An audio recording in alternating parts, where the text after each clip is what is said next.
ang pagkabalisa ni Mafi dahil umano sa espiritu ng isang lalaki na nagpakita sa kanya noong araw mismo ng kanyang kasal. Mafi, bakit? Okay ka lang ba, Iha? Okay lang po. Okay lang.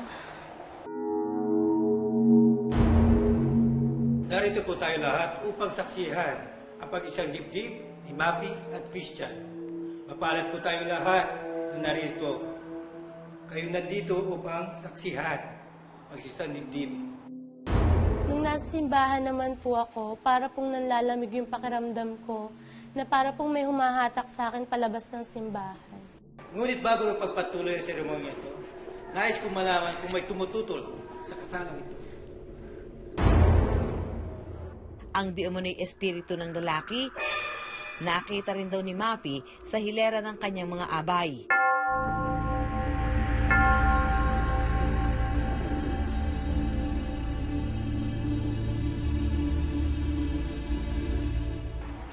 I, Mafi, take you, Christian, to be my husband, for better or for worse, for richer or for poorer, in sickness and in health, from this day forward, till death do us part. You may now kiss the...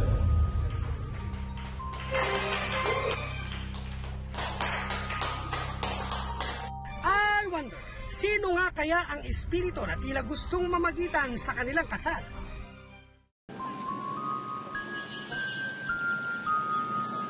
Si Mafi, isang revelasyon ang ibinahagi sa amin. Mafi, Yes? gaano mo ba ako kamahal?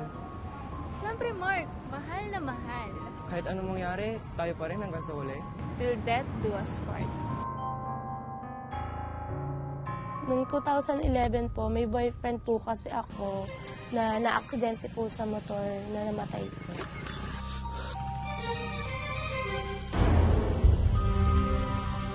Talaga pong, siya po mismo nagsasabi sa amin na walang iwanan, na hindi po niya ako iiwan. Ang lalaking nagpakita kay Mafi sa araw ng kanyang kasal, espiritu umano ng dati niyang kasintahan na tila ba pinipigil siya noon sa pakikipag-isang dibdib kay Christian. At kahit pa natuloy ang kanilang kasal, sa ngayon, nagpaparamdam pa rin daw ito kay Mafi. Lagi ko rin po siyang nararamdaman na alam ko pong naandyan siya, tinutulungan niya ako. Minsan po pag nagdadasal ako na pag may problema ako, nagdadasal po ako, natulungan niya ako. May dating po na biyaya sa amin na may darating pong solusyon sa problema ang hinihiling ko sa kanya. Kung nasan man po siya ngayon, sana gabayan pa rin po niya ako, tulungan po niya ako sa lahat na nagiging problema ko. At sana po maging masaya man siya kung nasan man siya.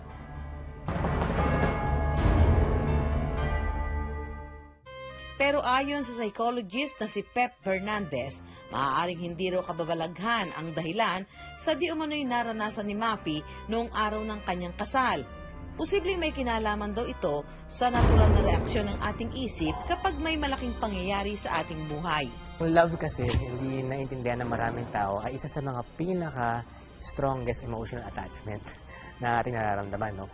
Ito ay mahirap makapag-move on from, ito ay natatanging or unique sa bawat isang tao. So, maaari nating i-considera na unang-una, mahal niya pa or talagang mahal niya yung tao na ex niya na namatay bago siya kasal. At pangalawa, siya ay pumapasok sa isang transition niya. Kapag pinagsama natin yung emotional attachment na love, plus yung big wedding day na sinasabi natin, maaari siya magkaroon ng, I would say, raging hormones, no? Paring merong influx ng hormones na mapasok sa kanyang isip. So, paring na-stress siya. At in the same time, nagkakaroon siya ng hallucination perhaps. No? Sabi mo, nakakita niya yung kanyang ex-boyfriend dun sa kasal nila.